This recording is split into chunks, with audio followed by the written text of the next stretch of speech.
Okay, cool. So, last time we met, we went ahead and went over password cracking. I wanted to finish off that kind of topic area with covering scanning. So if I go to that section really quickly, boom, right here.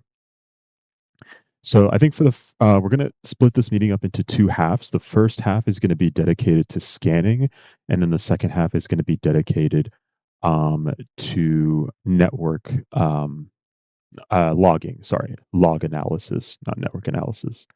We're going to have a little bit of a break in between those two topics, just so we can um, kind of recover. But let's just try to get kind of through this as soon as we can, just because we're a little bit short on time. Okay, cool. So, scanning. Scanning is kind of the process of reconnaissance. So it's kind of similar um, kind of similar to open source intelligence, where you're just kind of um, looking at available hosts. You're looking at available um, services, what ports are open, right?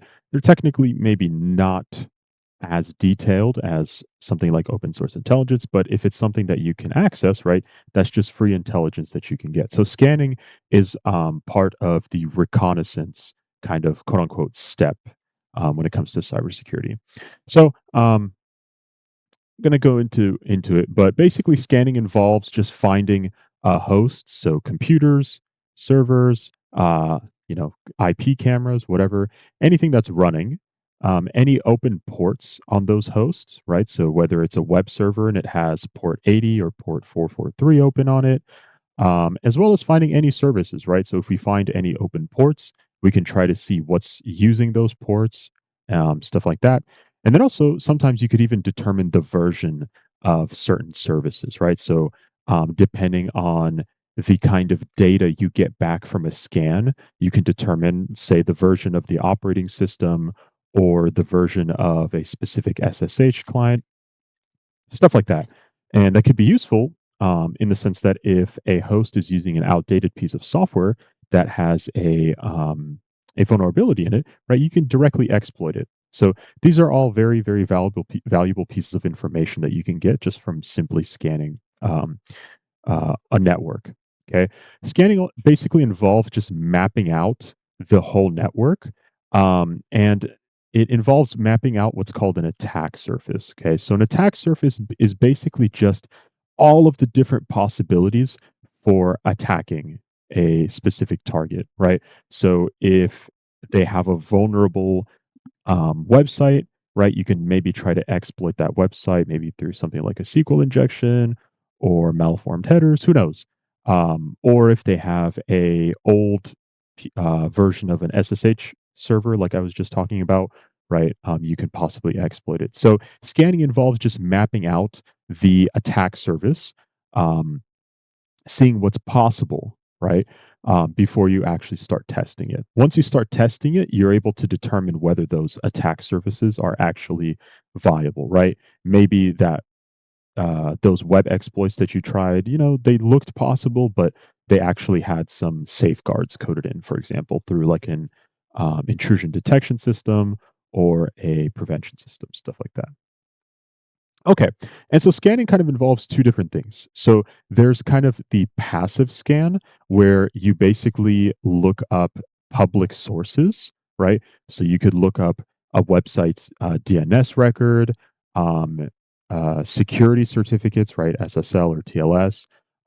And just like when we covered in open source intelligence, you could look at sites like Shodan and Census, which gives you very valuable information on those hosts, right? So passive scans involve ones where you don't actually do the scanning, right? It's either information that's publicly available, and you're not directly scanning that target. Maybe you're just getting that information from somewhere else. Or in the case of Shodan and Census, right, they have already done the scanning for you in advance, and you're just looking up the record that they have on hand. So that's passive.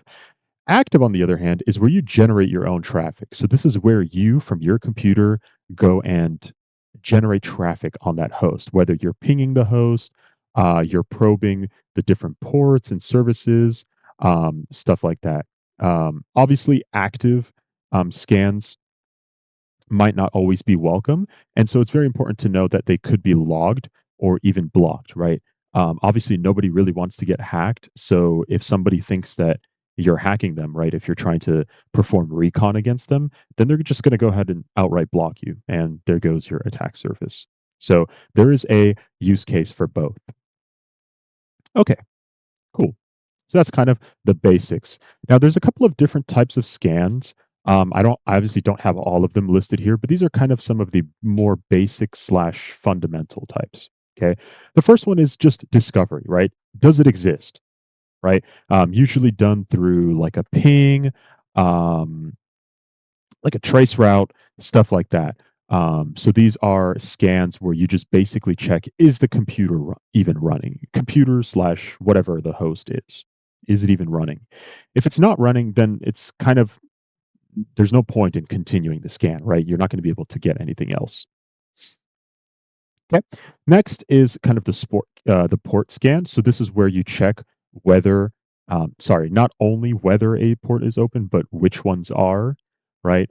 There's 65,000 something different ports that you could possibly have to scan. So um, obviously, this one is a little bit more intrusive, right? But you could use a port scan to not only figure out where you may be able to enter a um, a target, but also possibly what services are running, right? Like I mentioned in the aforementioned section, right? So web servers usually on port 80 or 443, SSH on 22, FTP on 21, stuff like that. So yeah, so doing a port scan, usually people just do kind of like the most popular ports. So like the ones I mentioned, or port 8080, port 8000, that kind of thing. Okay. The next kind of type is a service slash version detection. So kind of similar to the port scan in terms of the service detection, right? You're not just scanning whether a port is open, but you're checking kind of what's on that port, as well as possibly what version um, it could be possibly running. Oops, went down too far a little bit. There we go. Okay, so I kind of already went over this one.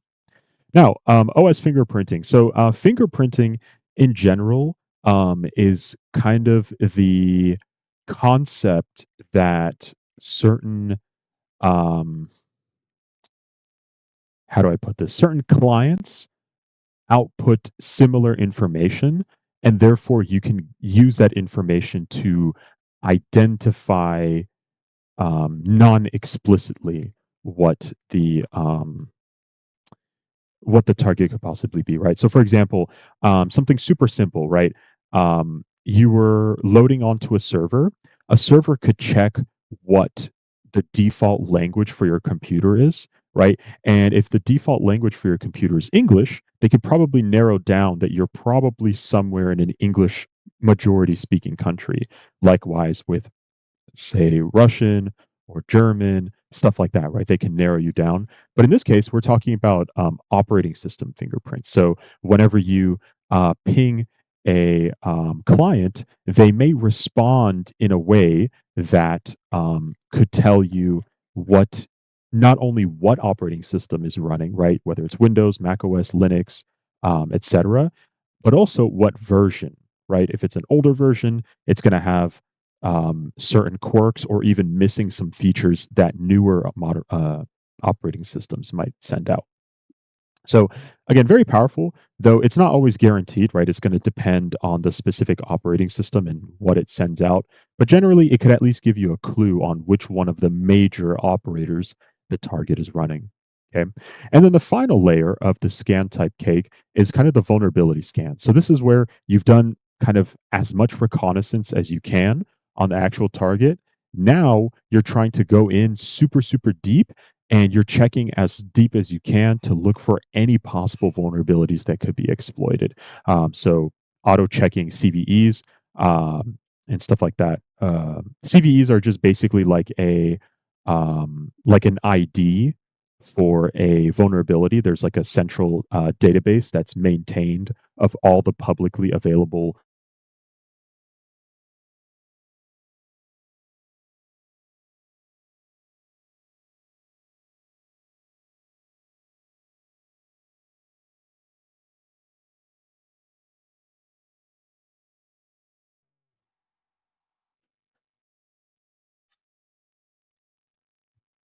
Hello. Okay, sorry. My headphones are like wireless, so if it doesn't hear any audio, they just kind of disconnect. So I'm just gonna pull up Spotify here and put it like at super low volume. Gotta hate those power saving features sometimes. Okay, right. So yeah, it's central database where a bunch of vulnerabilities are all at, and you could just directly reference them, right? So there's plenty of softwares like OpenVAS that do these kinds of scans for you. Look it up right here. Um, let's see if we can get a better get a better idea. Let's go to the images instead. Doo-doo-doo. Okay, yeah. So here we go. So this is an example. Obviously, running on something kind of old here, but yeah. So this is just kind of a tool that you run, and you just give it a target. And I'm just going to open this in a new tab. And yeah, you can see that it gives you the CVE, what its severity is, right? So how kind of important it is, but also what the vulnerability itself is. So yeah, there's plenty of softwares that uh, do this vulnerability scan for you. OpenVAS is just kind of one of the uh, more famous ones because it's free. So yeah, so those are the different types of scans that you can carry out on a target. Cool. So let's move on. I'm going to go ahead and post this in the chat here.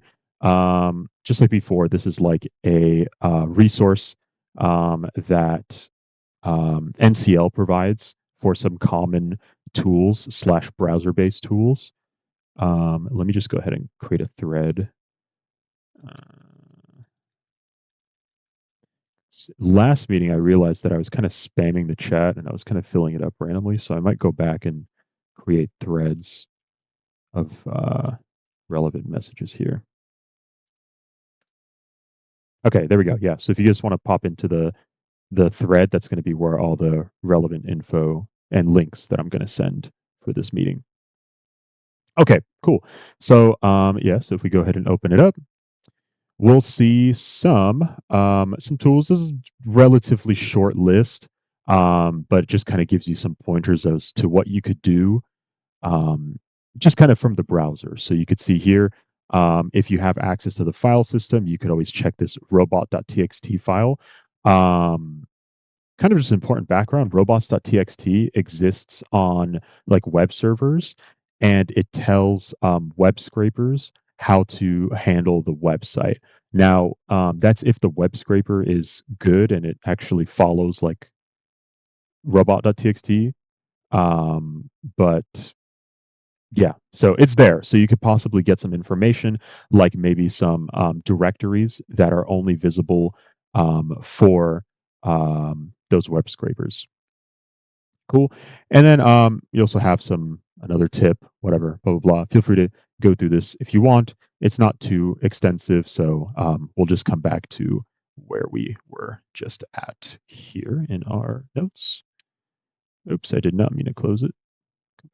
There we go. Okay.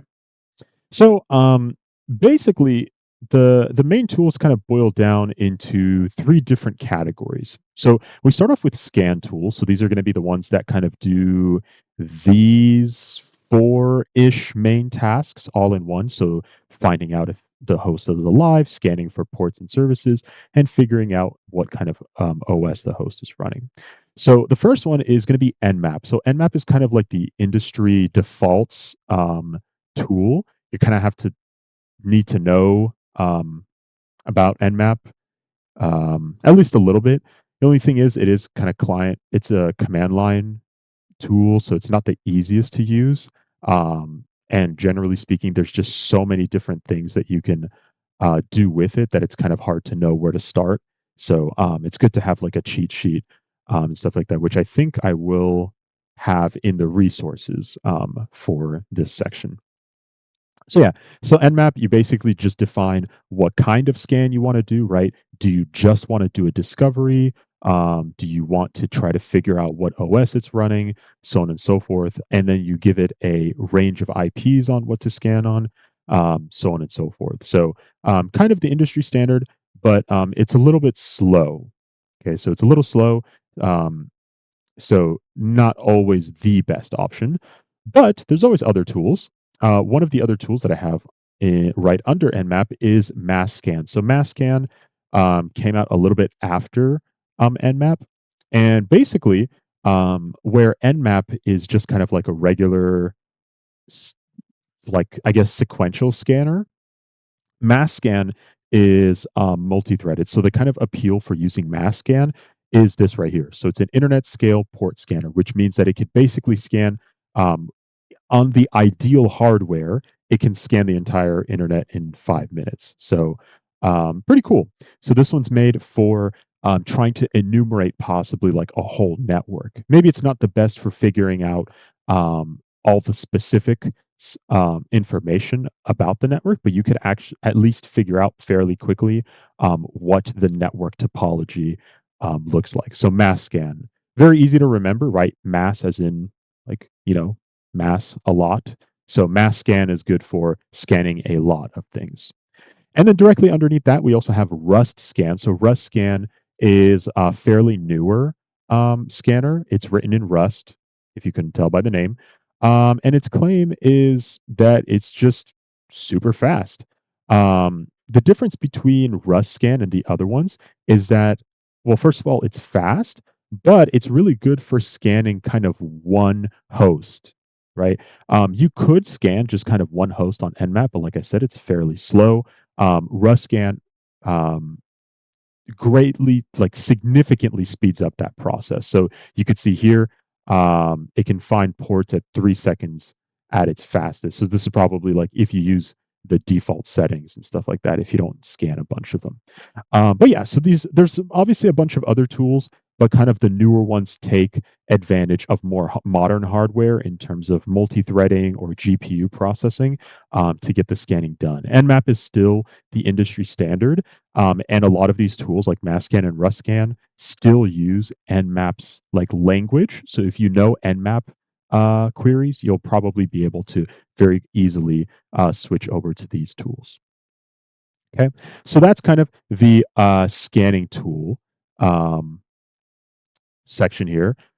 From there, we also have the web directory scanning tool. So, if you have a service that's exposed on the internet, sometimes you'll have services that host files, right? And a lot of those times, right, you might only have access to um, like a certain forward facing directory and stuff like that. But with tools like this, um, actually, sorry, let me take that back. This isn't just for files. This is for scanning directories, period. So, say we have a website like example.com. These kind of directory scanner tools are good for brute forcing, seeing if there's any directories inside of example.com. So let's say example.com/admin or slash secret or um, I don't know, slash ABCD, who knows, right? Those kind of directories can be very powerful, right? They aren't publicly indexed, maybe like on the website. You can't actually get to them by clicking a hyperlink, but they still exist, right? So these kind of tools are good for searching those. So Dirbuster is a GUI based tool. I believe it's in Java. Might be wrong. Let's look it up. But yeah, it's a GUI tool, fairly simple to run. Yeah, it's in Java. So you just give it the URL that you want to run against, and it'll try its best to try to enumerate all of the different directories. And then obviously we have some other ones.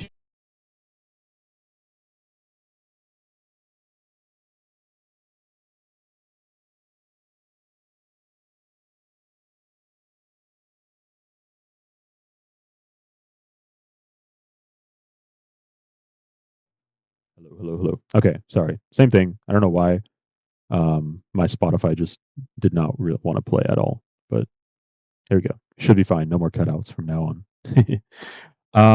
Yeah, so these other tools do kind of a similar thing, is just kind of the specific flavor. So if we go to GoBuster, for example, um, you could kind of read through what it does, um, stuff like that. I believe GoBuster is just kind of like an easier tool compared to some of the other command line tools.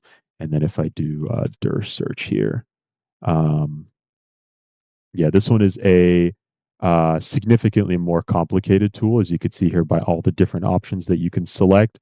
Yeah, this one is a much more powerful tool, but it's also a little bit harder to use for that same reason. So, yeah, so obviously this is a scanning tool, not necessarily uh, like an open source intelligence kind of tool, because these directories aren't necessarily publicly available information. You just kind of have to brute force your way through different paths to see if you can find it.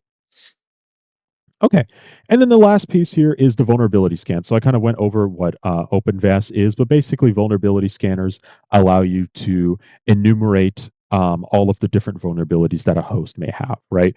Um, and we saw an example of it in OpenVAS. I'll open up this other one called Nikto, the little alien head icon.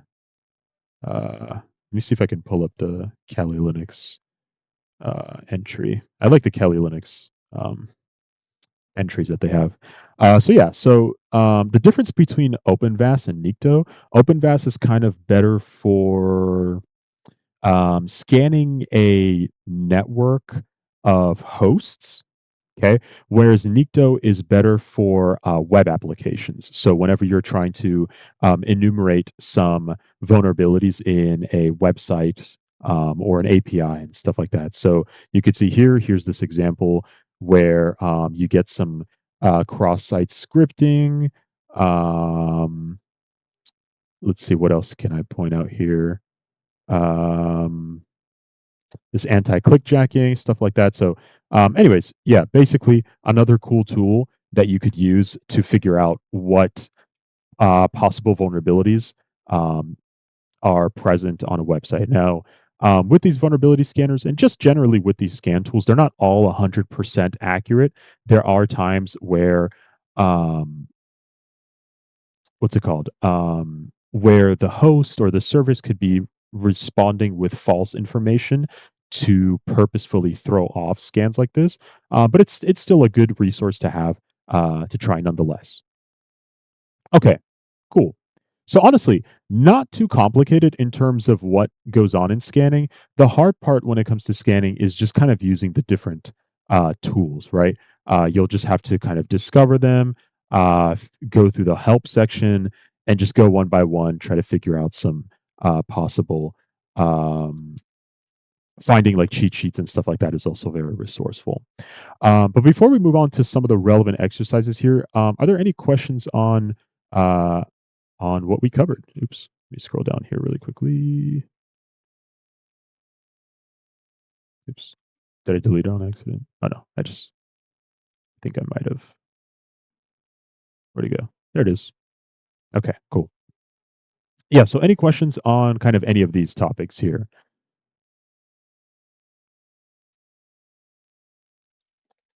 Okay, cool.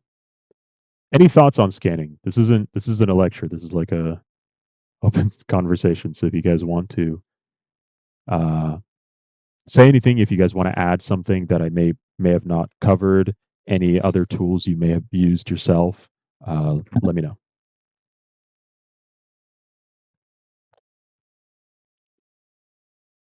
Yeah, yeah, yeah. So Nessus is another tool. Thank you for bringing that up. It's another tool.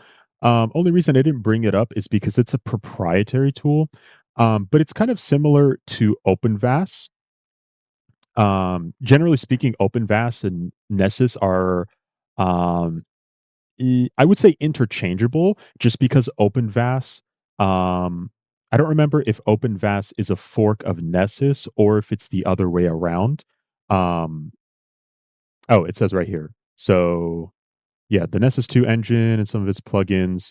led to forks like OpenVAS. So OpenVAS is basically just like a fork of Nessus. Um, Obviously, it's a commercial product, so it probably functions a little bit better than something that's free and open source, and you could probably get a little bit more um, support using it.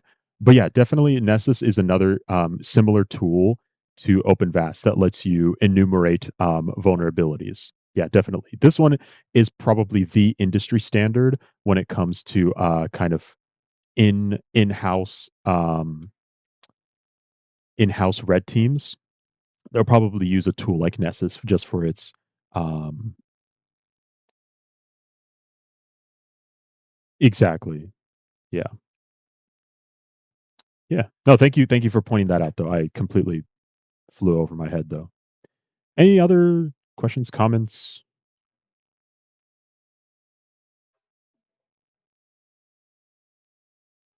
Okay, cool. Okay, sounds good. Then let's move on to some of the exercises here. So I'm not going to kind of go through all of them. Let's just kind of just go through some, like maybe every other one or every third, just so we can kind of get through this scanning section. And then we could kind of get a little bit of a break before we move in to the next topic. Okay, and so let's start off with this exercise here, Nmap. Okay, so the prompt says test your understanding of port scanning by scanning ports dot city in the dot cloud and answering these questions. Okay, so obviously we're going to need to have a tool like Nmap pulled up, though we could really use any type of port scanner. I wonder if there's any browser based browser Nmap. Let's see if there's anything. Oh, online Nmap scanner. Yes, so you definitely could. That's another thing I probably should have pointed out. So I went over how Nmap is largely a client side, or sorry, command line tool, but there is a GUI provided by the creators of Nmap. It's an official tool here. It basically is just a GUI for Nmap. So uh, super useful. I honestly 100% prefer using ZenMap over Nmap, even though it's a little bit slower because of it needing to run the GUI and stuff like that. But it's much easier to actually see the network topology. I believe I don't have. Actually, let me check if I have Kali Linux pulled up on here. Oh no, I don't. I don't have Kali Linux installed on my desktop. Let me see if I can pull it up. Oh, I don't have my laptop either. Um, okay, let me see. Well, I would have had it on my laptop. My laptop has a Kali Linux installation. Um, yeah, sorry, I was rushing home, so I kind of forgot it. Okay, but yeah, so ZenMap, thank you for pointing that out, by the way. Yeah, very useful tool. Just because not only can Nmap get a little bit daunting in terms of how many options there are, but it can kind of be a little bit hard to figure out what it is that you need. So you could just kind of give the target here, and then you can select one of these pre-made profiles, and these pre-made profiles together with the target help you assemble a Nmap command that you can run. And obviously, it'll show you not only hosts, but as you can see here, services as well. And I believe if you click on this ports slash hosted um, link, let me see here if it'll show it. No, it doesn't show it. Um, yes, here we go, right here. Oh, sorry. Yeah. So if you click on the topology tab, I should say, it actually gives you like this visualization of what the network looks like in terms of what's available, what's more open, what's less open, and the names as well. So this is a very very powerful tool. Again, it's called Zen Map. So ZenMap. Yeah. Thanks for pointing that out. Okay. Cool. So I actually didn't know that there were online tools, but I probably should have probably looked that up when I was making these notes. It's okay. Nobody's perfect. I definitely am not. Let me see if any of these work. So let's kind of try to complete this challenge just largely with browser-based tools just because I don't have access directly to a Kali Linux installation, which again is not necessarily needed to complete NCL. But as you'll quickly learn, as we cover more complicated topics, there's going to be some tools that you don't have access to in the cloud or like on a website and stuff like that that you need to download locally on a machine. And it's just better if you have kind of an installation of Kali to do that with. Okay. So let's do this. Let's just go ahead and start with just scanning this. Let's see if this tool even does anything at all.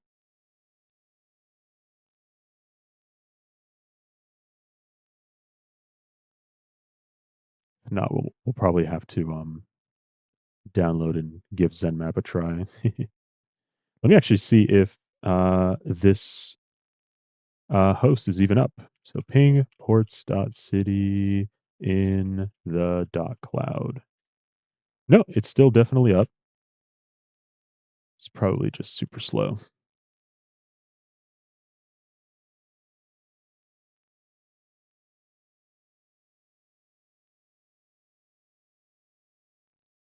Origin unreachable. Okay, great. Let's just give ZenMap a try. I'm just going to go ahead and download it really quickly. Um, do and let's do that. Yes, give me all the viruses. I'm just kidding. Okay, I agree. Next, install, and let's pull it up here.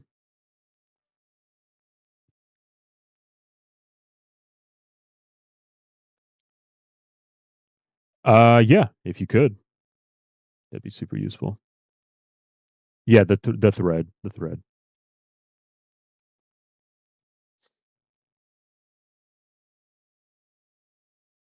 Okay, sick. Okay, cool. So we have um.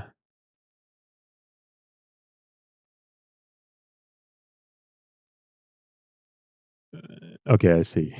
Yeah. Okay. Let's pull up the man page for Nmap here. Nmap man. Let's pull it up just so we can kind of understand what's going on here. So obviously we have Nmap. That's the main command. Then we have some flags here. So lowercase s, capital S, just kind of gives what kind of SYN scan to do. So in this case, it's a TCP SYN. So basically, it's a kind of scan where you um, send um, a single message that's part of a three-way handshake. You just don't send the second half of what you're supposed to. So you're just trying to see if it'll respond back to you at all. This is just kind of a way to do a discovery, whether the service on the other end will actually reply to any of your more sophisticated scans. At least you'll know that it's up. So that's what's up with the SS. And then as for the SV, um, where let me see. Oh, it's right here. I just saw it. SV probe open ports to determine service and version info. So this is a um, service and version scan where once you discover the ports that are open, you can kind of determine what services are running on it and what version of those services are running. And then we have dash P, which just enumerates the ports. In this case, we're kind of scanning all of them, I believe, unless there's a different one for dash P dash. I don't think there is. Yeah, so as you can see here, so you can specify dash P dash to scan ports from 1 through 6,550 35. So this is scanning all the available ports. Let me see if I can pull up ZenMap on my end here and give this a try. ZenMap. Or not. That's fine if you don't want to.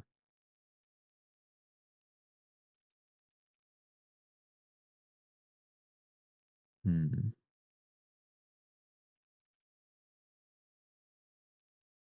See. just downloaded it. Let me see where it's at.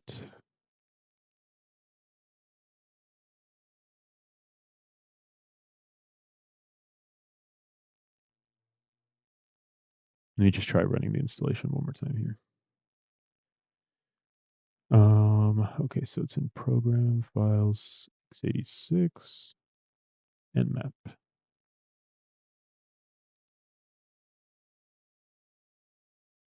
Send map.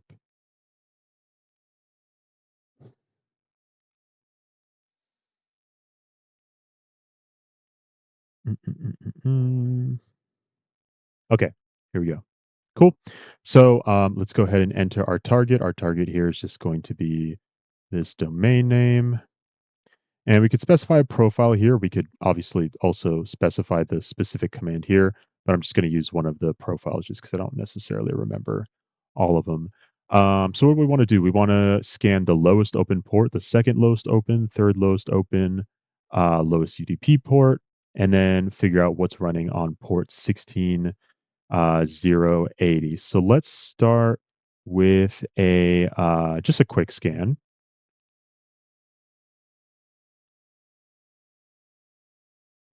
And you guys will be able to see um, it's not exactly the fastest here. Okay, so we have one host up, and it shows the following ports with the following services running. So we can kind of go a little bit deeper. Let's try a quick scan plus, maybe see if there's any other services that it can determine.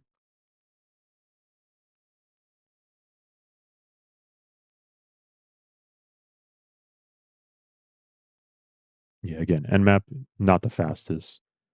Um, Okay, so we have the same ports, but here we have an OS scan, and it looks like it's about 97% sure that the OS that it's running is Linux 4.4, could also possibly be an Amazon Fire TV or Android 10, right? It gives some pretty high um, confidence for some of these guesses here. So at least we can say for sure that it's running some version of Linux.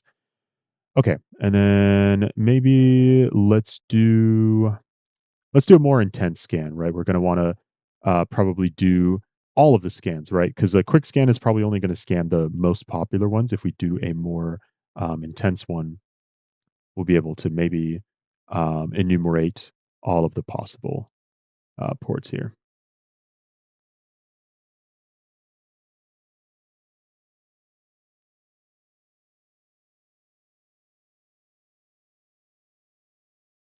But I think in general, our scans, Roby, are kind of similar. I think I just have one. You have HTTP showing up and I don't, but I have daytime and time showing up where you don't. But again, it's just a difference in the scan settings that we have here. Yeah, so you can see here it's going to take around 2 minutes to do this scan here, so not the fastest. This is why you would want to use a different tool.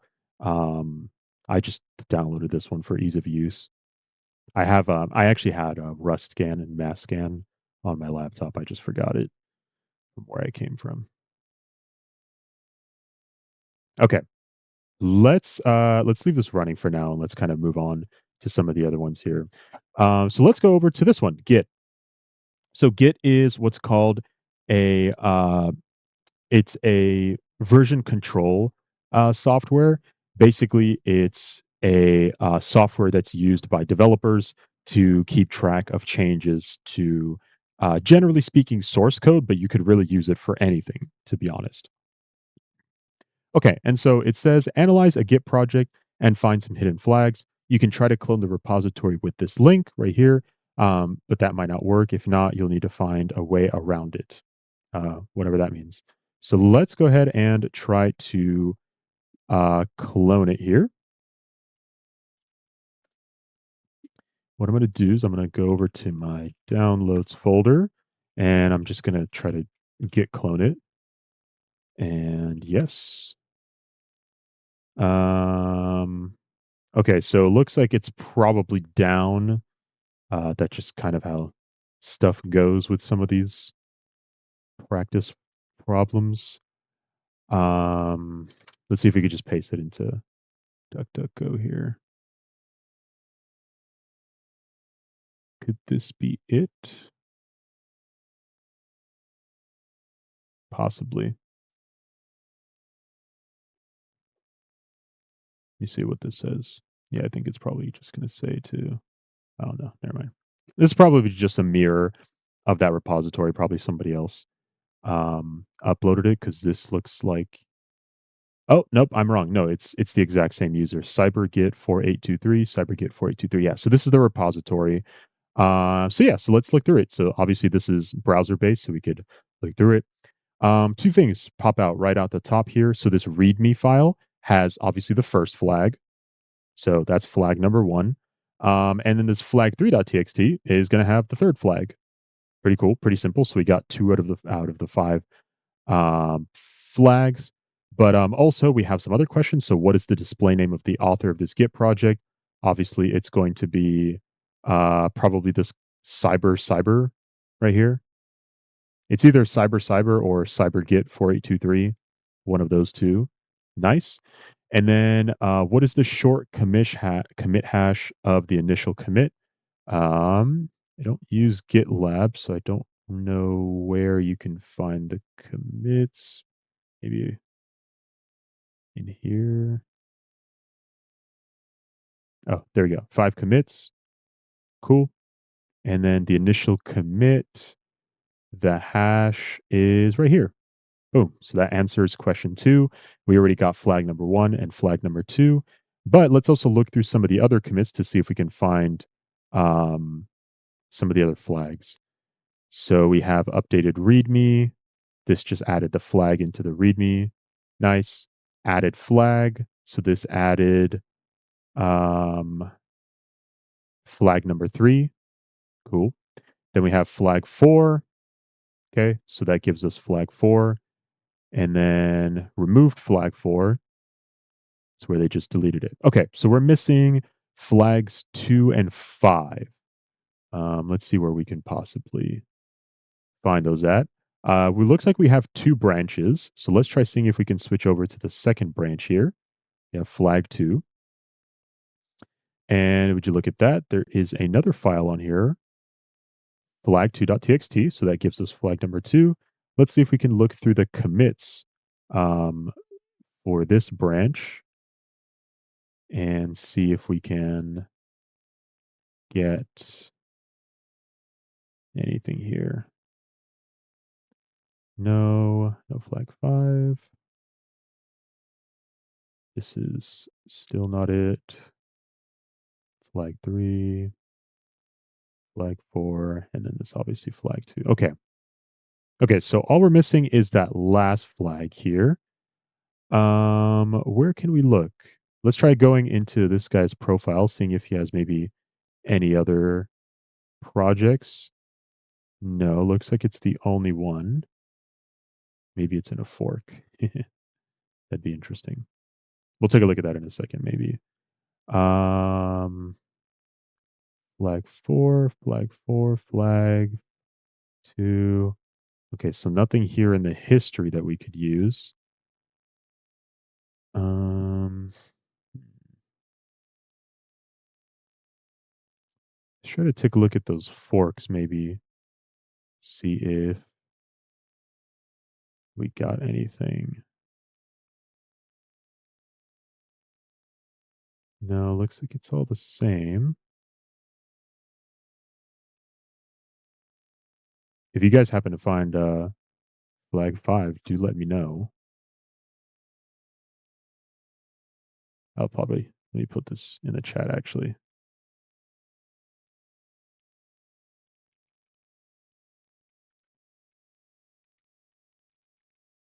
just to keep a record of us actually doing it. So yeah, if you guys hadn't already found the project, it's right there. Flag 5, I don't see it, guys.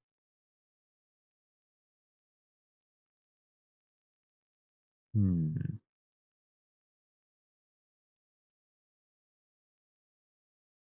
Oopsie. I'm too far up here. Let's see. What else can we look through here?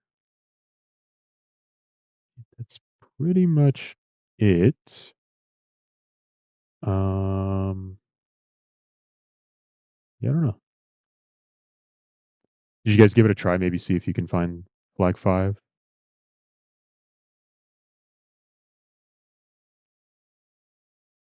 Okay, for sure.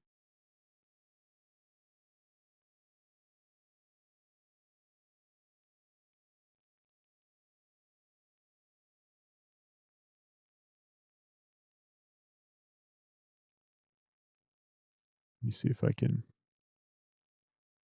do do this maybe.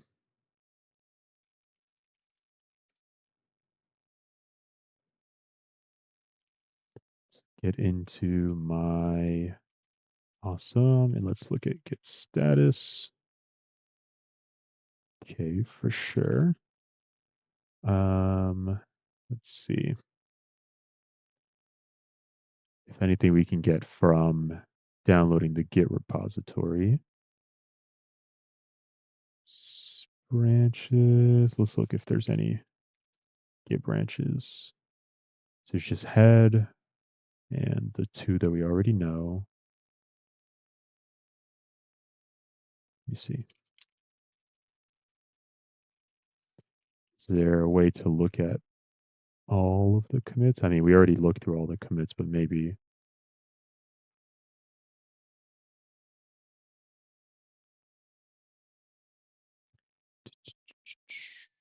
no, nothing here.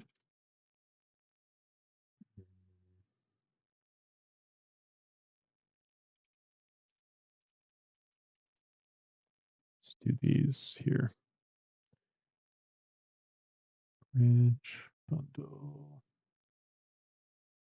Oh, that's cool. Git.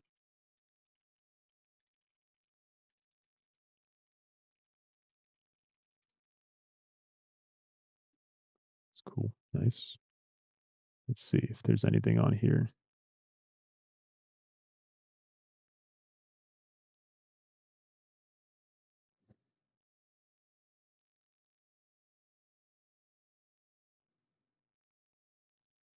No, no. Oops, let's go through all branches.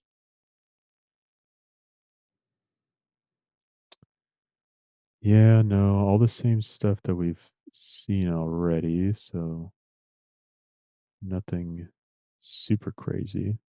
Oh, but this actually could maybe help us here.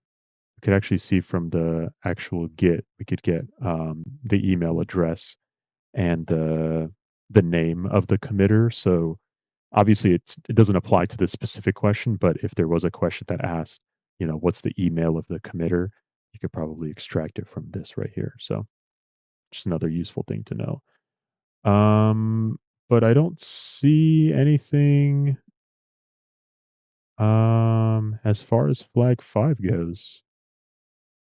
And unless you guys do, I think we'll probably have to just give up on flag 5. No. Okay, cool. In case you're still looking at Arobi, let's come back to the Nmap one that we just did. And let me actually paste that in the chat as well. Um, obviously for the record. Okay, cool. So let's look at this. It looks like the scan is not done quite yet and looks like it's going to take forever. Um, yeah. So cool. I guess let's just keep that running in the background maybe.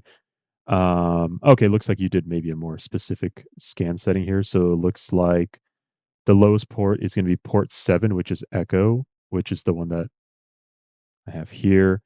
The highest port is the Nginx one. I think that HTTP one that you found, so 16080, that might be the highest one. Um, yeah, you could talk. You don't have to type in the chat unless you want to type. I don't really care either way. Okay, okay. No, no, no. You're good. You're good. You're good. I was just saying. Okay, cool. Um, yeah, so let's see. Let's come back to the scan. I'll just have it running in the background here. Maybe something will show up. Okay. Let's see here. So net track. How are we doing on time? Hmm. We only got about like 5 minutes left. So let's do this. Let's spend the next 5 minutes. Let's go ahead and take a break. We're going to go ahead and move on to the next topic, which is going to be log analysis. So I want you guys to take a quick 5 minute break here. And then we're going to reconvene right back at 8 p.m. And we're going to carry on from here. If you want to, I'm going to go ahead and post these later on with the meeting notes. So if you want to do these exercises on your own, they're going to be on there. In the meantime, if you don't want to relax, you could try looking for either flag 5 or answering some of the question from the nmap problem that we have here. Okay, cool. In the meantime, I'll see you guys back in about 5 minutes. I will be out. If you have any questions, please let me know. I'm going to have my headphones on, even though I'm going to be away from the keyboard. So, yeah, see you guys in a bit.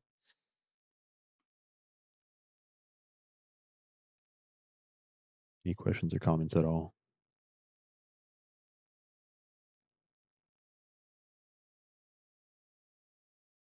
Okay, for sure. Okay, cool. You guys ready to move on to the next topic, or you guys want to have a little bit more time? Okay. Okay. Cool. What about you, Luis? You've been a little bit quiet. No, I was talking to Luis here.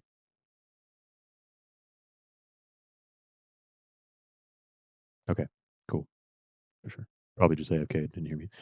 Okay. So let's move on to the next topic here. I'm just gonna have this running here, but I think more or less the answers to the nmap scan are present here already. So we could see the port is probably 16,000 here. That's the highest. Uh Second lowest, it looks like it's, port 13, and then the third lowest is,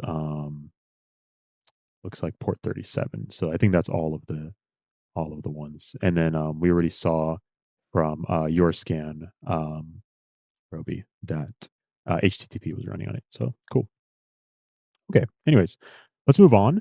And next topic I want to cover, is log analysis. So even though I have network, analysis, I want to kind of not cover that right now just because it can be a little bit technical. So let's instead move into log analysis instead. Okay, no worry, Luis, you're all good. Don't worry about it. I'm not offended at all. Okay, cool. So log analysis. Log analysis is a pretty simple concept. Okay, logs in general are just time-stamped records of stuff happening. Okay, so that's really all a log is, whether it's an electronic log, right? Something that's stored like on a computer, or if it's like a physical log, right? Like in a logbook that you go somewhere and you sign in, there's usually a time you have to enter, right? So logs are basically just time-stamped records of stuff happening. Okay. And those logs are used later down the line, possibly to do anything from troubleshooting, ensuring accountability, and detecting any sort of anomalies or attacks, right? So, for example, if there was a robbery at a hotel, right, the first thing that they're going to check is probably, obviously cameras, but if they can't really determine anything from that, they might have to look at the log, right? See who was in, see who was out, stuff like that. And it's pretty similar in our electronic systems as well, right? So if we have some sort of hack go on, the first thing that we're going to want to check is all the logs to see what the heck happened, right? So logs are very very powerful, and basically they just boil down to digital evidence. So log analysis is part of like the forensics um, section of like cybersecurity. So this is where you kind of either look at You basically look at stuff that has already happened, whether it's in the distant past or the very recent past, right? But forensics just deals in stuff that has already generally happened. Okay, and so let's go over the fundamentals. So fundamentally, there's a couple of different categories for logs. So the first one is going to be system logs. On Linux, there's going to be kind of two main ones. So there's syslog, that's where all of the main system related stuff is going to be written to. And then there's auth.log. Auth.log is anything related to authentication, right? Logging in and stuff like that. In Windows, there is the event viewer, right? So I'm on Windows, so I could actually pull up the event viewer. So can you. So let me pull it up here. So this is the event viewer. It's basically log management software here. So I can take a look at some of the logs here. So let's just go to some application logs. Why not? Cool. And I can get a bunch of different pieces of information regarding to some logs that may have been written by different applications. Cool. I'm not familiar with the Mac equivalent. If you guys could uh, teach me something new, I'm not really. For some reason I just couldn't find it. But if you guys have ever used a Mac and you know where like the logs are stored, please do let me know. I'm very interested to find out. But yeah, so that's kind of like the main, um, like almost OS level um, logs. From there, we have what are called application logs. So, application logs are, well, logs that are written by applications, right? So, we have stuff like web servers that writes different logs for errors that might have happened or just general debugging information. We also have logs from database management systems, right? That tells us stuff that happened, right? Who wrote a record, when did they write it? When they did they delete something? Did a backup happen? All that kind of stuff. So yeah, so stuff like that. And then obviously we also have Python scripts. So in Python, there's the logging library where you can log stuff and so many more. Application logs are going to be generally more custom. There's not really a single correct way to write or put logs. They just kind of exist somewhere. So yeah, so application logs just kind of exist to tell you if something happened in a specific service or application. Cool. And then we have network logs. So these are going to be kind of similar to, they're going to be in between system and application log almost, right? So we have stuff like the firewall. Firewalls are generally host based now, which means that you run them on your computer, but there are still router or like network firewalls still more in like professional environments, right? Um, but yeah, so obviously those firewalls output logs, right? If they blocked any sort of connection, accepted, so on and so forth. So those are going to be available, and just some programs that do that firewalling, at least on Linux, is UFW and then IP tables. So those are just some programs that do firewalling. And then also, kind of more on the application side, we have more intrusion detection or intrusion prevention systems. Stuff like Snort. Let me pull up Snort here. So Snort, which is just an intrusion detection system here.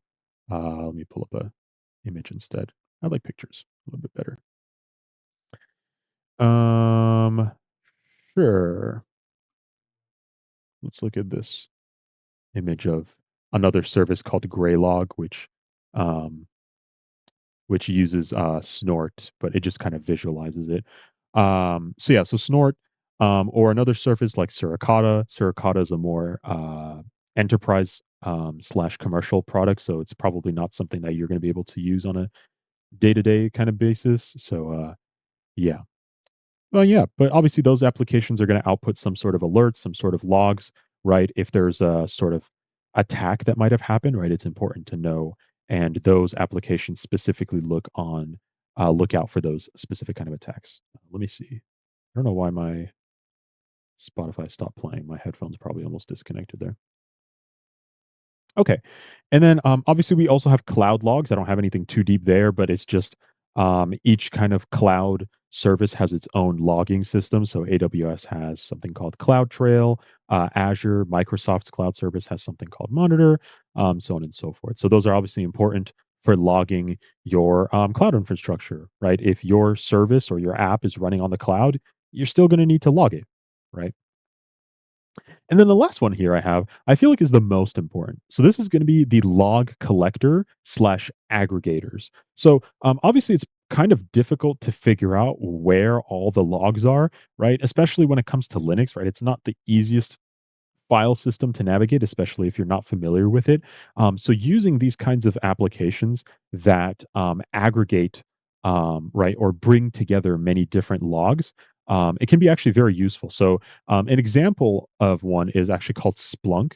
Look it up here. Splunk.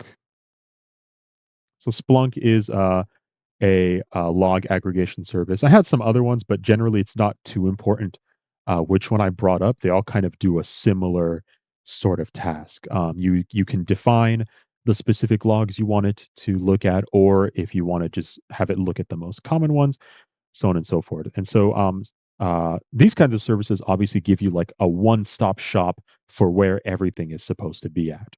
Right. So obviously very, very useful. Okay. Cool. Okay. And then, obviously, logs come in a bunch of different formats, but I kind of boiled it down to the main three ones. So the first one is going to be plain text, right? Generally speaking, these are going to be where your .log files are, um, right? They're usually just regular text, human readable. It's maybe not the most well structured, um, and it's just going to be sequential, one record after the other, stuff like that. So plain text, kind of adjacent to plain text is going to be JSON structured. So JSON is a JavaScript object notation. It's just a way of writing down in plain text Java objects. And JSON is just used for creating structured data in plain text. So yeah, so JSON structured logs are going to be something that are obviously more organized and much easier to read than possibly something that's plain text. And it's probably much easier to load into something like a log aggregator. But where do you technically generally see these JSON logs? Is going to be from modern apps, especially those that run on the web. So web apps are already communicating using JSON, so it's very common to see them also output their logs in the same format. Cool, cool. Okay, and then the last one here, it's the least common but binary format. So when Windows events, like the event viewer that we just saw, they are written in binary format. So obviously, these are going to be the least readable, um, and so you're going to need to have special programs like um, Event Viewer to be able to look at those kinds of files. So just keep that in mind. Just some formats. Obviously, if you open up a log and it's in some weird format, it's probably just in binary, and you need to open it up in like a special program or like a hex editor to be able to read it. Okay, cool. So, any questions on kind of just the basics before we dive into some of the um, more deeper level knowledge here? Let me know.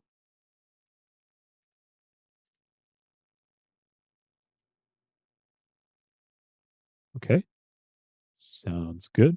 Okay. And so, for this next part, I kind of want to brush up on some of the tools. Splunk here is one of them that I already went over. For this though, I have actually a Debian WSL, so Windows Subsystem Linux. I believe that's what it stands for.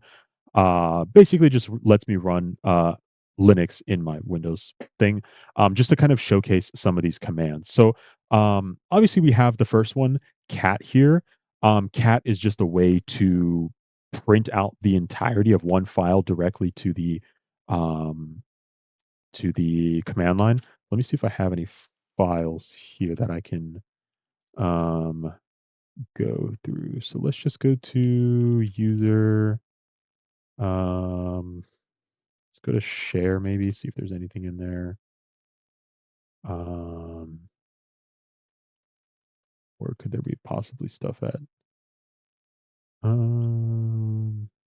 look at man maybe. cd ing, oops, cd, where's, let's go to man one. Okay, there we go. And then let's just cat one of these random files. I don't know. Cool. And so cat allows us to print out the entirety of that file. Obviously, this file is compressed, first of all. Second of all, it's in a binary format, so it's going to come out to a bunch of garbage. But yeah, cat is obviously one of the most simple tools that you could use when you want to read a log file. The first thing that you could do is just completely print it to the command line just to kind of see what's going on. But obviously, this isn't too useful. Let me actually do this instead. Let me go to home. I'll just make a fake file. Just let's do nano test dot log here, and we'll just do ABC 123 123. I'll save this. And if I do cat test dot log here, boom, we print it out in its entirety, line by line, to the command line. Okay. But obviously, that's not too helpful. If our file is super big, like this first one that we opened, it's not going to be too easy to scroll through it, first of all. And second of all, there is a limit to how much you can put on the command line. So the file could just be too long to put all in the command line.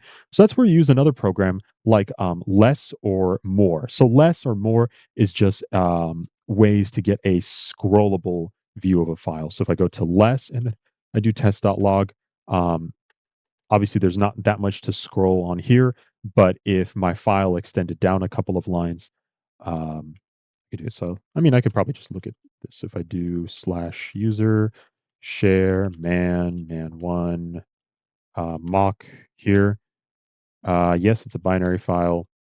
So yeah, so you could see here, I could scroll through it up and down, makes it relatively easy to do. Once I'm in less, if I want to exit, I could do controls not control C. I'd have to do Q to quit.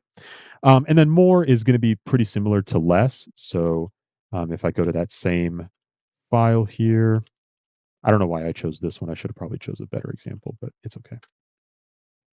More is pretty simple, pretty similar. I prefer using less just because it's a little bit easier to use, but whatever you prefer. Okay, cool.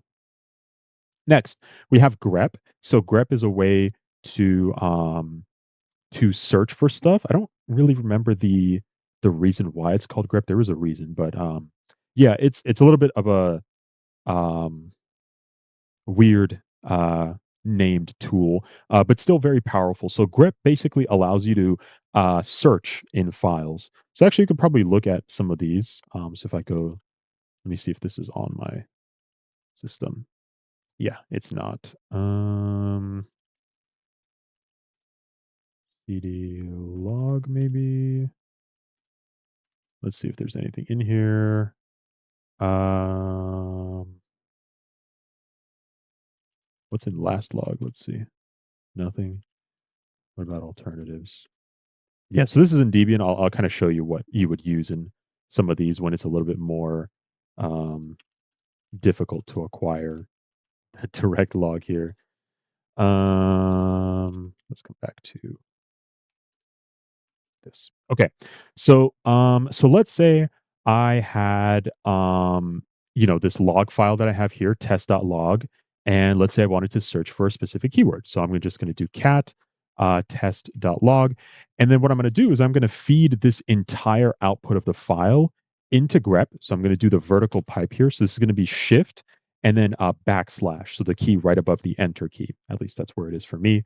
It's called the vertical pipe. It allows you to send information from one command into the other. And then I could just do grep and then what I'm looking for. So let's just do ABC and boom, it gives me two entries of ABC. If I then look at 123, it gives me two entries of 123. And that's because there are, well, two entries of both of those. Cool. Another cool thing is we can specify to print out the line numbers here. So if I do dash n here, it's going to tell me that 123 are on lines 3 and 4.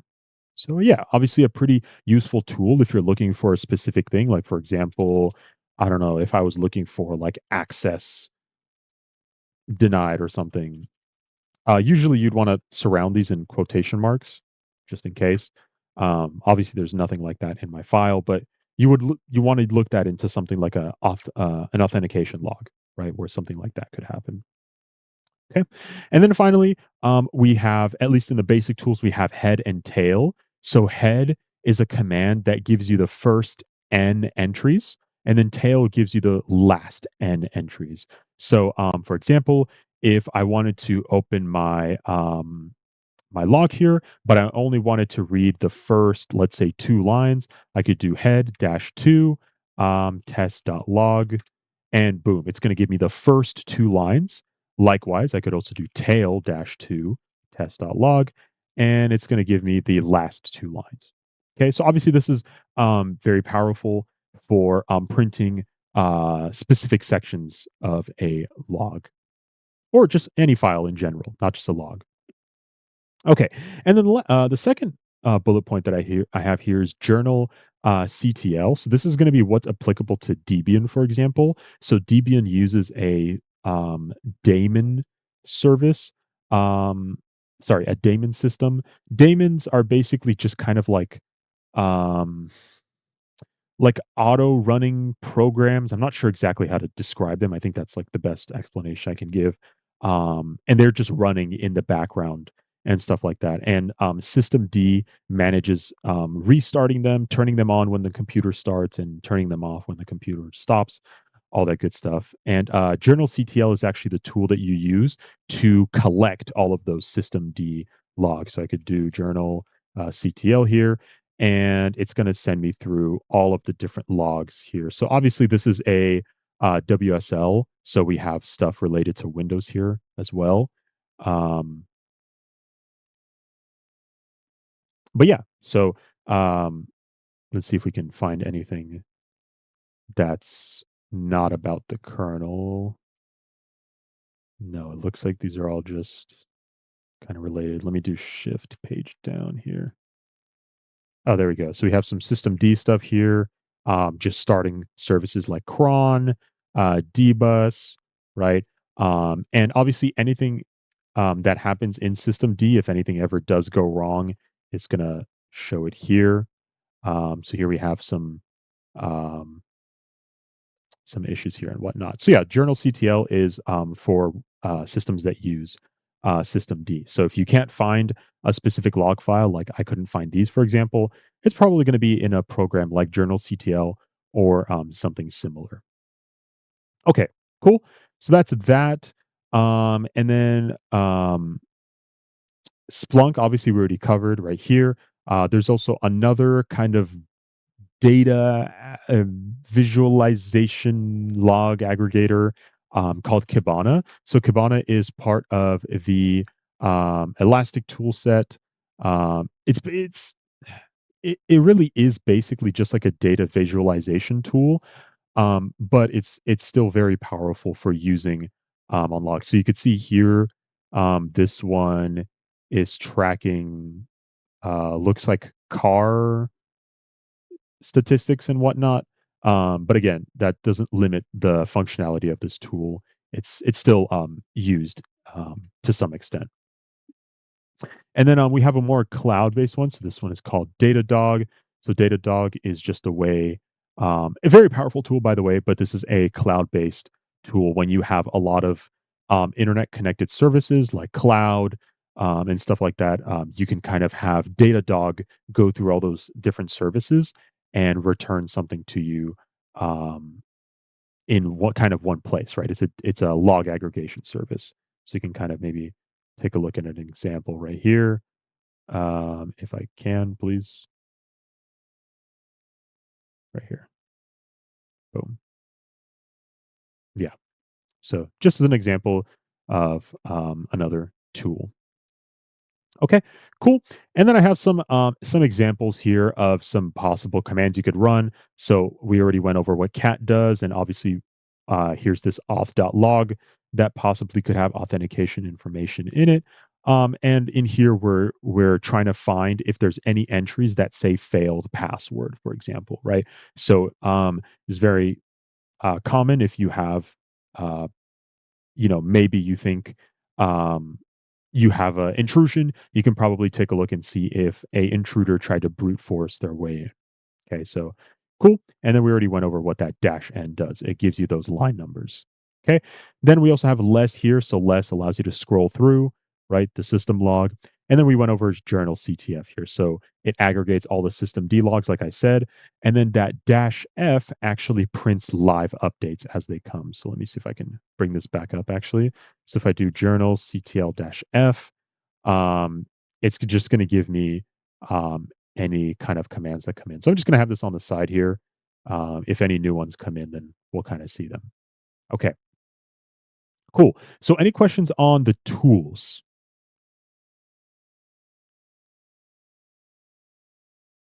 Okay, sounds good. Cool.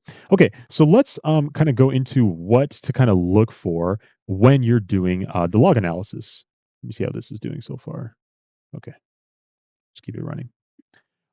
So what to look for? So let's start with kind of authentication logs, right? Authentication logs are going to be the places where um, both users, legitimate users, and malicious attackers are going to try to gain uh, access to your system, whether it's to regular users or privileged users. So the main thing you kind of want to look for is repeated failures, right? So if somebody's trying to brute force the password, right? You're going to be able to see that, right? Failed password over and over and over again. The other thing you kind of want to look for is logins at unusual times, right? You kind of want to see if maybe there's any logins. Let's say you work at an office and nobody's at the office at 3 a.m., but there's still someone trying to log in at 3 a.m. Why are they doing that?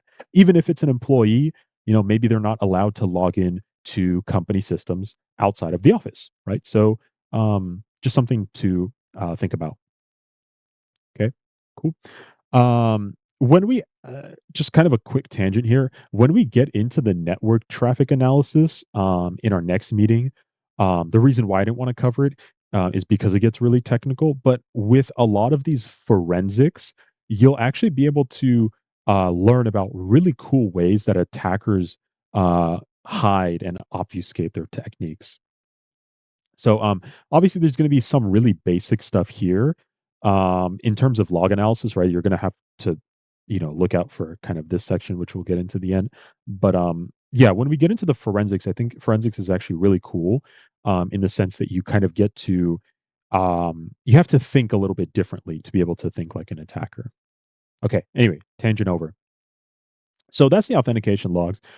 As far as what to look for in web server logs, so obviously you're going to want to look for 404s or any 400 level error codes to any admin pages, right? So, if an attacker, at least specifically to 404, right? If an attacker is just trying to do a recon, if they're trying to see if there's um, any available directories right, we took a look at some directory scanning tools like Dirbuster and stuff like that, or GoBuster, sorry, and Dir Search.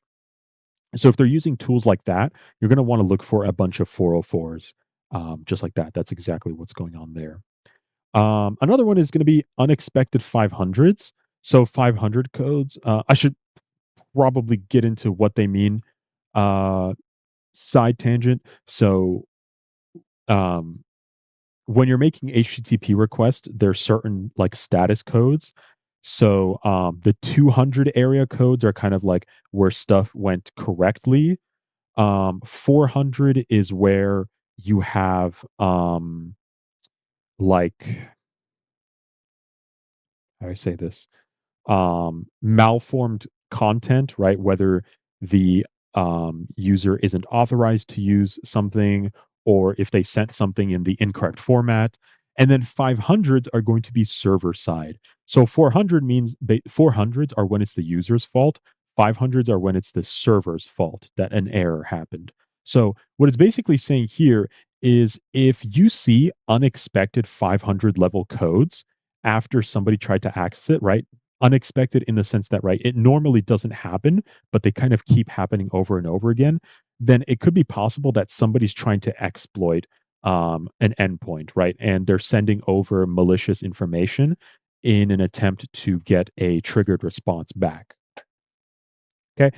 Last thing you kind of want to look out for is high volume, obviously. If you see like a lot of requests from one very specific IP and it's an abnormal amount, then you might want to take a look at that, maybe see if it's malicious actor and possibly even ban them. Okay, cool. As far as brute forcing, what you want to look out for, you're going to want to look out for obviously repeated attempts to accounts, especially admin accounts, right? Admin accounts are very, very juicy, very valuable to attackers. So you want to see if there's any sort of repeated attempt to try to get into it over and over and over and over again. That doesn't necessarily mean that it could be a malicious actor, but especially if those repeated attempts are very fast, right? If they're in short succession, it's probably some sort of brute force attempt. Another one is going to be SSH and RDP. So SSH is like secure shell, RDP is remote desktop protocol, right? If an IP is trying to repeatedly access those servers, or sorry, those services, then probably trying to gain unintended access to the network. So just some stuff to look at. Okay. And then as far as privilege escalation, so privilege escalation is where you, let's say, are a user with very low um, permissions, right? Let's say you can't download files and stuff like that. Privilege escalation is where you try to um, go from that base level of permissions to a higher one, right? Whether it's somebody that's able to do a little bit more, or even an admin account that can kind of do whatever they want. On the flip side of that is kind of lateral movement. So, lateral movement is, let's say I attacked one host, one computer. Lateral movement is where I try to use that one computer to attack all the other ones. So if you ever get those emails on your student Outlook email of students emailing you about obvious scam like job offers, that just means that they possibly got phished, right? They possibly got attacked, they got hacked, and those attackers are trying to spread throughout laterally. So yeah, so on those two, the thing that you want to look out for is obviously sudo failure. So sudo is a Linux command that gives you temporary permission escalation to do certain commands. The equivalent on Windows is like when you run a command and it's asking you for admin privileges, right? It's like, oh, are you sure you want to run this as an admin? Yes or no, stuff like that. So you kind of want to see if there's any failures to that, right? Another one you want to look out for if there's any new users, especially if they're privileged, right? You kind of want to carefully control the permissions of everybody in your enterprise. So yeah, you're going to want to look out for users that are possibly privileged when they shouldn't be. And then obviously we're touching on this again, but a lot of requests from the same source. So if there's multiple logins, right? And I don't mean multiple logins as in, I logged in today and then I logged in tomorrow and then I logged in the other day. I mean like I logged into 5 different accounts in the last 1 minute from one IP, right? That kind of thing. Okay. And then the last section here is persistence and cleanup. So obviously, persistence is the idea of where attackers got into a system, but they want to continue exploiting it, right? So they use certain persistent techniques to stay on the system, whether it's installing malware directly into the startup applications or in a cron job, whatever it is. So here's some stuff that you want to look for persistence and as well as cleanup, right? When attackers are trying to erase any trace of them being in the system. So first things first, you're going to want to check if there's new privileged users, right? I already covered this, but right, whenever an attacker is trying to stay on the system, they're probably going to create a new user specifically um, for their attack or for their malware. So you want to look out for those. Another one is you're going to want to check if any logs have been cleared, right? While you can clear logs, there are logs that keep track of when you clear logs. So obviously check for those. And then you're also going to want to look for if there's any new services, right? I kind of touched on what System D is. Um, Let me see if I can pull that back up here really quickly. Oh, it's already pulled up. Stupid. So if I do system CTL here, we can take a look at some of the services that are running on this Debian instance. Let me see here. So, oops. So you can see here we have network, sockets, so on and so forth. So obviously, you'd want to look out for any new services that possibly aren't supposed to be on there, right? So you're going to want to look at any new services, and then if there are any new services, you're going to want to check if there's any illegitimate ones. Okay, cool. As far as that, any questions on kind of like what to look for? Obviously, this is a basic overview, and it's going to differ when you're actually like doing the exercises or even broadly when you kind of go into the field and you actually start doing these kind of things. There's going to be more stuff and specifically more specific stuff that you're going to be looking at. This is just kind of like a general overview. And obviously, as attacks evolve, there's going to be different things that you're going to need to check for that. But as far as this kind of surface level knowledge, like any questions or comments, anything you want to add, maybe let me know.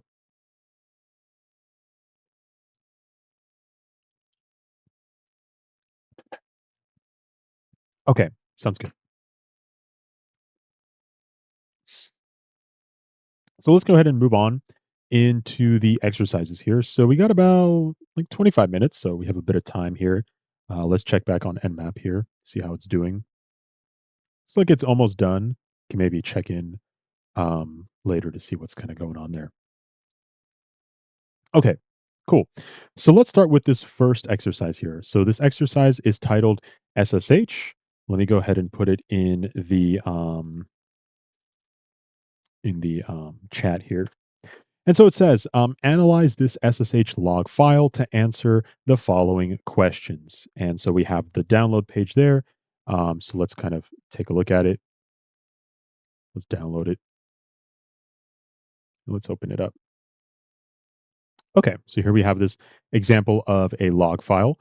And so let's kind of do this live here. So the first question it's going to ask is, what is the host name of the SSH server that was compromised? So let me expand this out a little bit. And so we could see here that SSHD, so SSH, secure shell, and then D for daemon. This is basically the service that runs the SSH server. So we could see here that it's listening on port 22 on host 000. So it's listening on all IP addresses available to this host. You could see we have this connection here. Um, Let's see if we can determine any host name from this. I'm thinking the host name is just this my raptor, but I don't think that's what that is.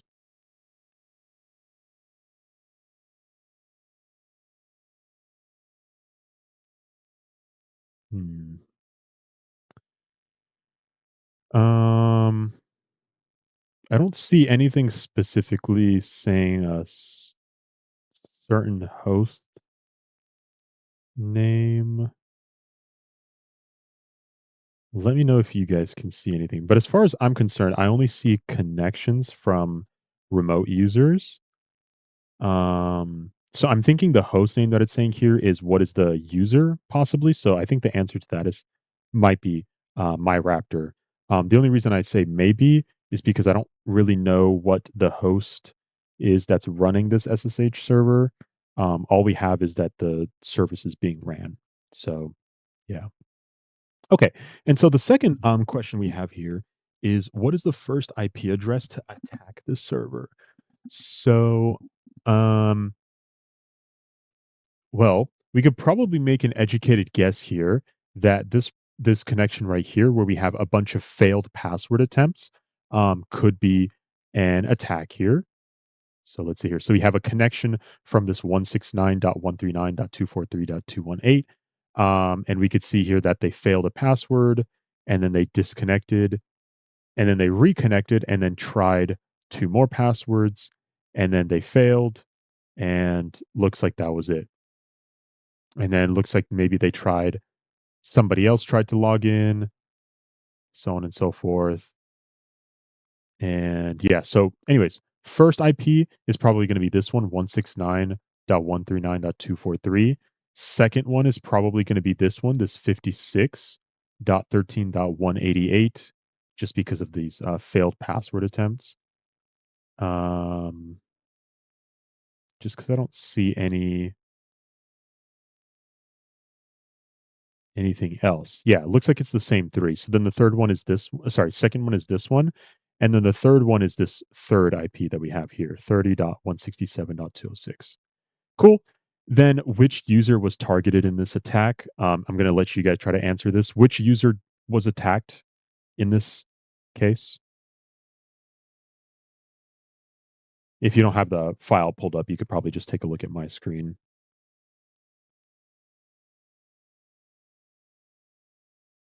What was the user that was attacked in this log file? Any ideas?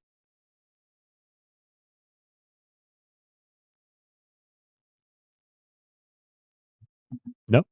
Okay, that's cool. Yeah. So we can actually see that well, first of all, the user that's actually running the service is my Raptor. Okay. But the user that the attackers tried to target is, in this case, Harvey, right? Failed password for Harvey. In this case, Harvey is the username. So Harvey was the user that was targeted in this attack. Okay. Cool. And then finally, the last question is, from which IP address was the attacker able to successfully log in? We could probably scroll down and see where. Looks like right here at the bottom, we have accepted password for Harvey from 30.167.206.91. So that's going to be the IP address that they were able to finally get access to. Cool. So pretty simple, right? I was able to look for this very simply in just like a text editor. Obviously, you could use the tools that we covered, right? You could do cat and then grep for specific um, phrases, right? Like failed password and just enumerate the line numbers. So relatively simple. Oops, I probably shouldn't have hit cancel on that. Okay. But yeah, so pretty simple. There we go.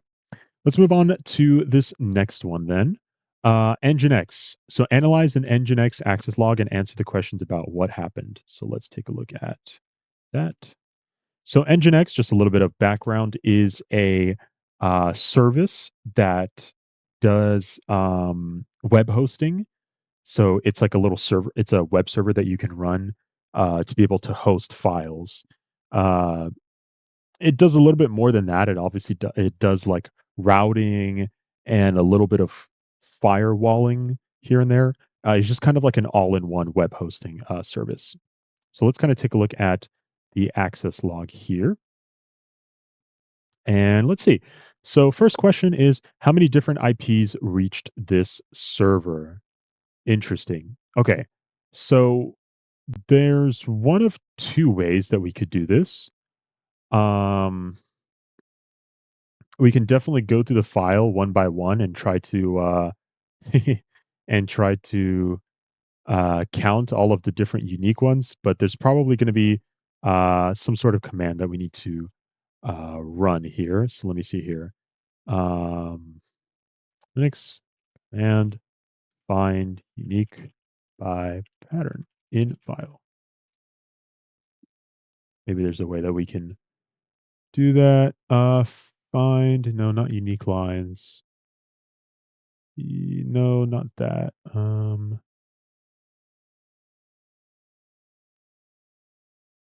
Let's see if we can. Yes, there we go. We can pass a expression into here. Um, so let's do that. Actually, let me pull this up in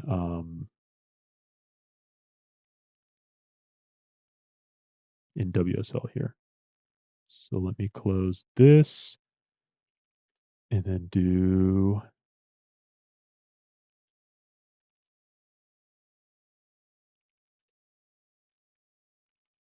maybe. Hello. Um, there we go.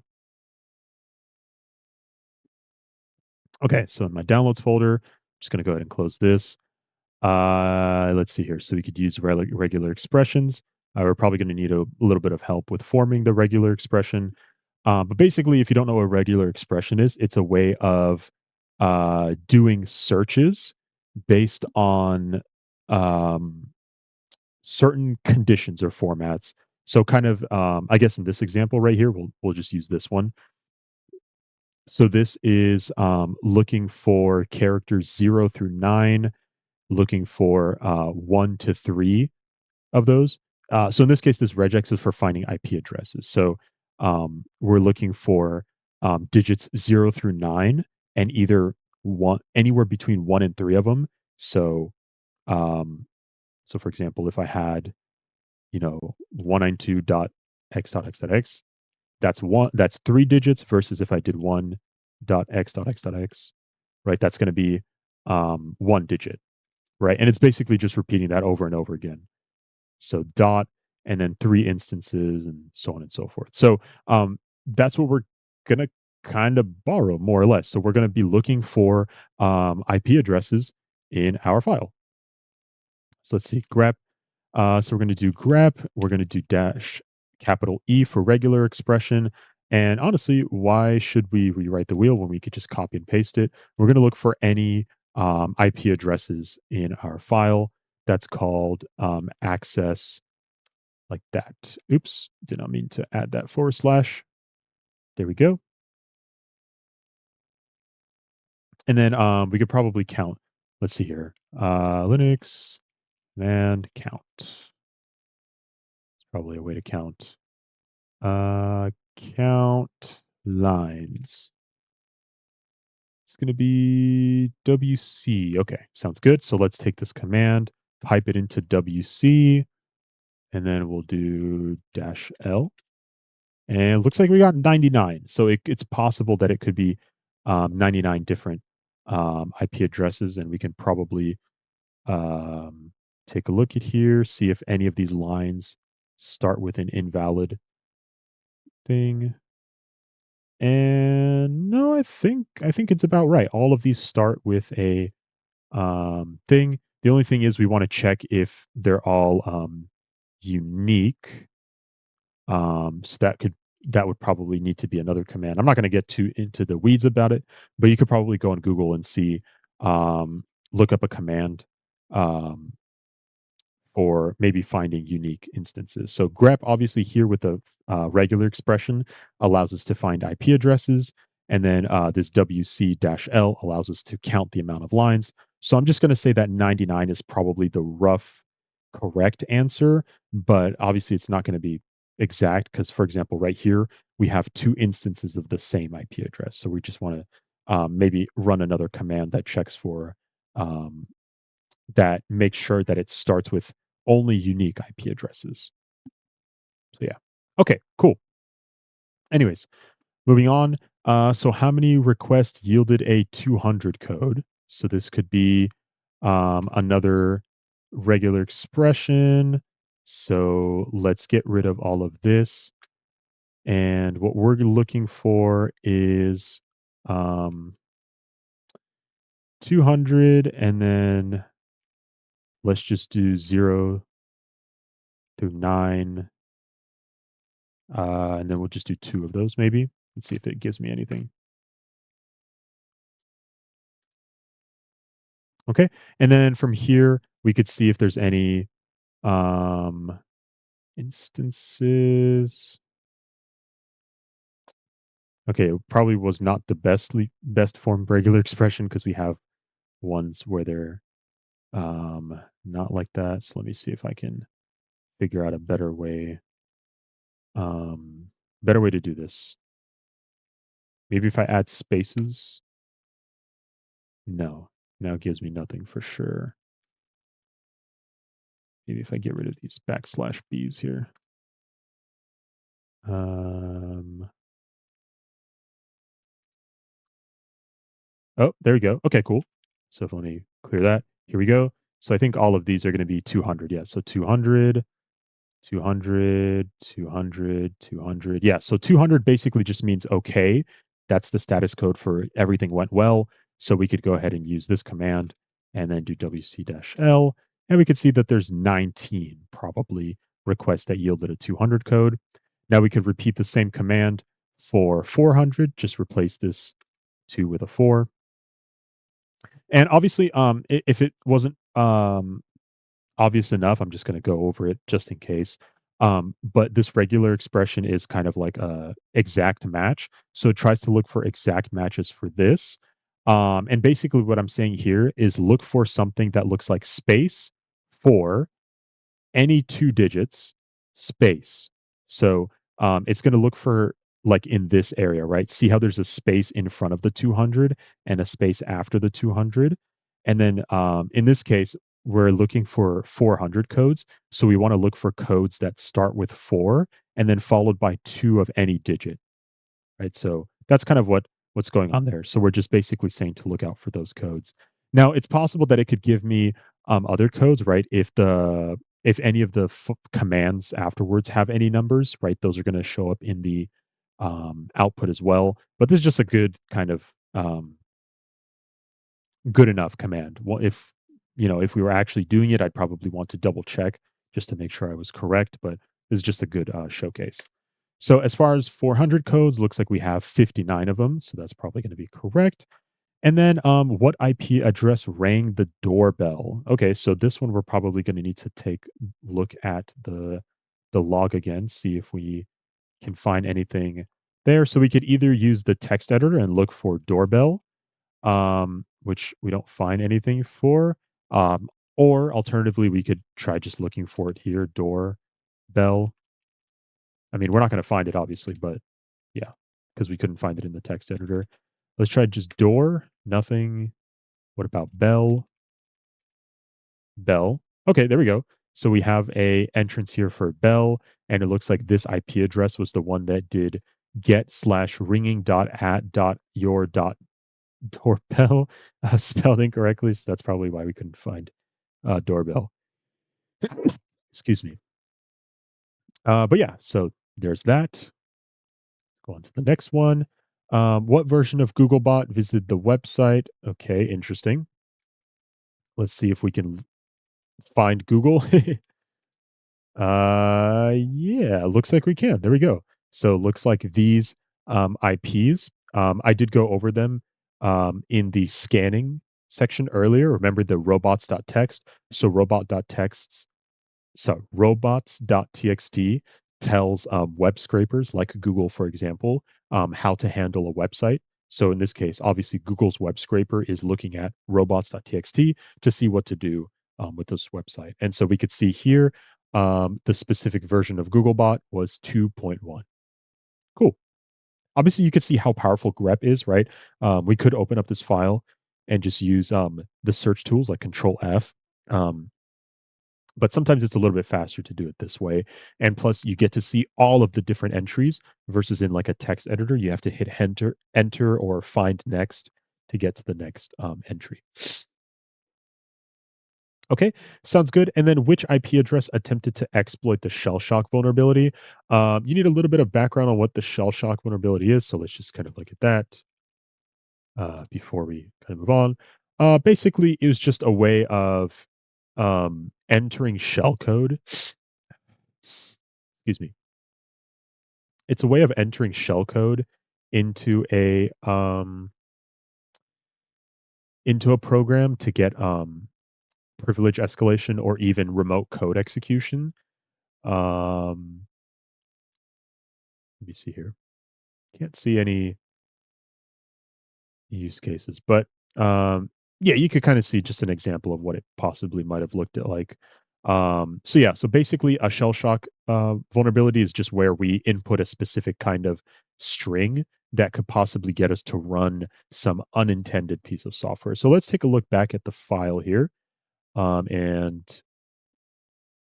kind of the thing that kind of stood out to me when I was first looking at this file after I downloaded it was this right here. So this right here is actually a example of some shell code.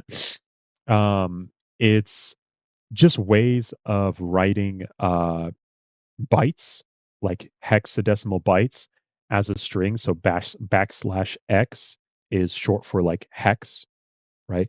You just kind of have to know um, to kind of see that kind of thing. But that kind of stood out to me, and that shows me that this person is obviously trying to exploit some sort of shell shock vulnerability, or possibly just trying to inject some shell code into our program. So the IP address that attempted to exploit the shell shock vulnerability is going to be this IP right here. Obviously, like I said, when I was interviewing guys, a lot of this is just general random knowledge that you're going to need to know, and you're not going to know everything.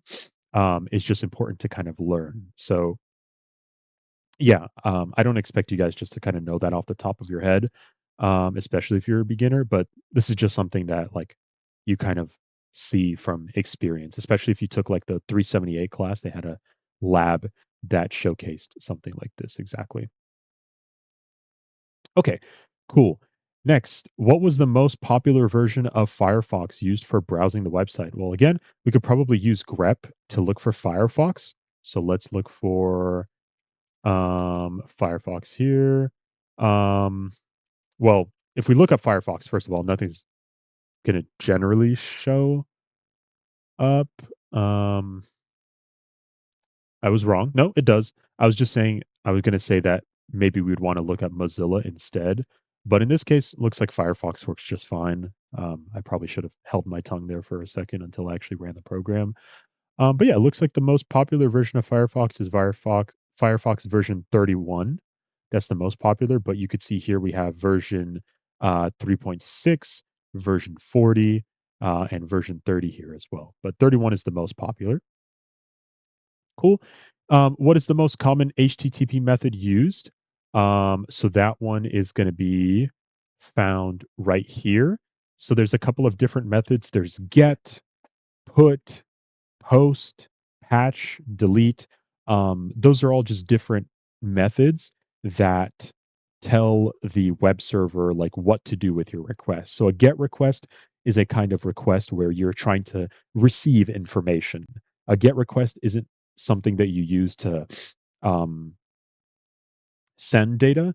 Get is for receiving. Now, post, on the other hand, is where you send data. So in this case, you could see that this IP address posted some information to this check.proxyradar.com website, for example. Okay. And I'm just going to venture to guess that the get method is probably the most popular, just because most most of the requests are going to be get requests. That's just generally speaking what the most common method is, and we could obviously see that here. How would we check that? Well, we could possibly use grep and try to count the amount of get requests, the amount of connect, post, puts, all that stuff. But I think we could just use our best judgment here and say that get is the most common. Okay, and then second most common is probably going to be post, but let's just double check our work here. So we have connect, connect, connect, connect, connect, um, connect. No, it looks like I was wrong. So it looks like this connect method is the second most popular, not post. Okay.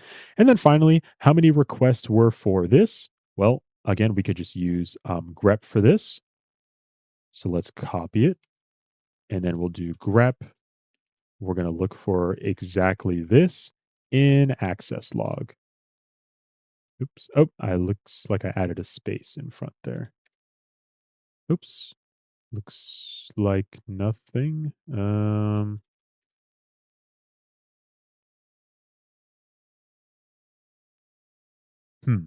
It's interesting.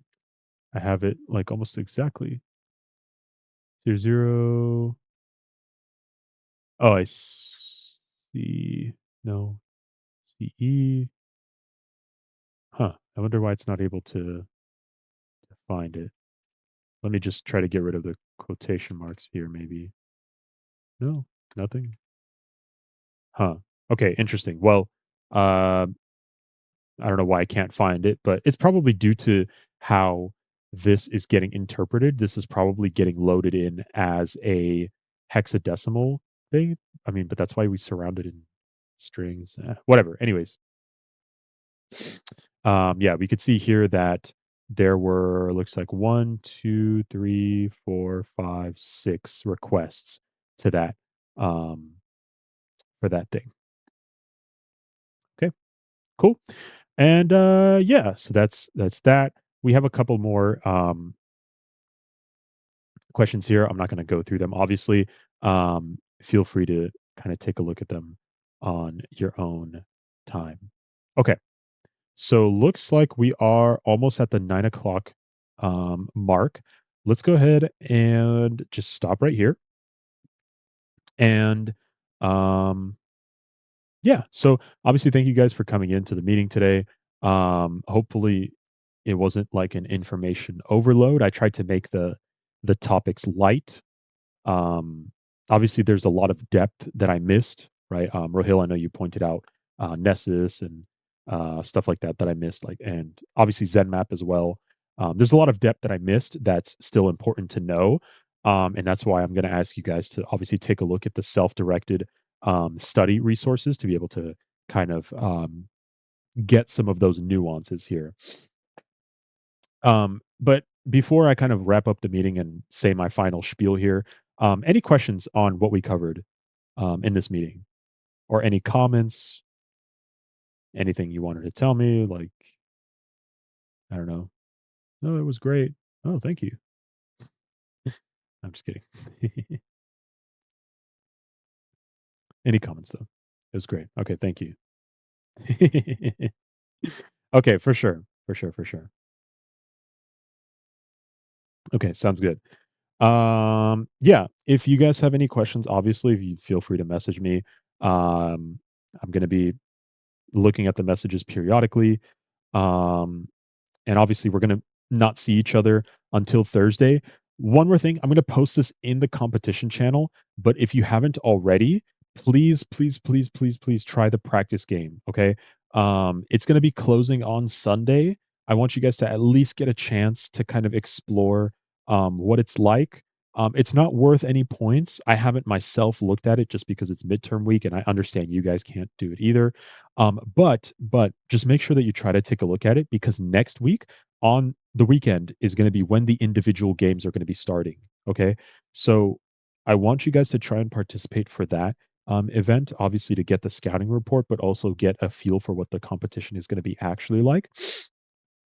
And yeah, so obviously, please give the practice game a shot. And I'm going to be posting an announcement um, after the Thursday meeting for people to prepare for the individual team game. Um, okay, what time does it close? Let me see. I actually don't remember. Let me see. Cyber Skyline. Let's log on here. Sign in. Don't mind me. Oopsie. There we go. Let's take a look here. So looks like the practice game ends at 6 p.m. tomorrow. 6 p.m. tomorrow. So yeah. So just take a look at it. At least like try to complete some of the competitions, or sorry, some of the challenges. They're not worth anything in terms of points, but at least you'll get like kind of an idea of what it's like to submit questions, but also like how the attempts work, how the accuracy works, right? All that good stuff. So just give it a shot. Okay, cool. Um, okay, last thing. Um, Before I finish up here, let me come back to the comp channel. So today we went over scanning and log analysis. Next time we meet, I'm gonna obviously go over the network traffic analysis, as well as forensics. So those are going to be the two topics for next meeting. Um, I'm thinking Thursday we're probably going to have to try to knock out both of them, knock out network traffic analysis and forensics. But network traffic analysis is kind of complicated, so we might not be able to get through all of it in one meeting. So we'll see kind of how that goes.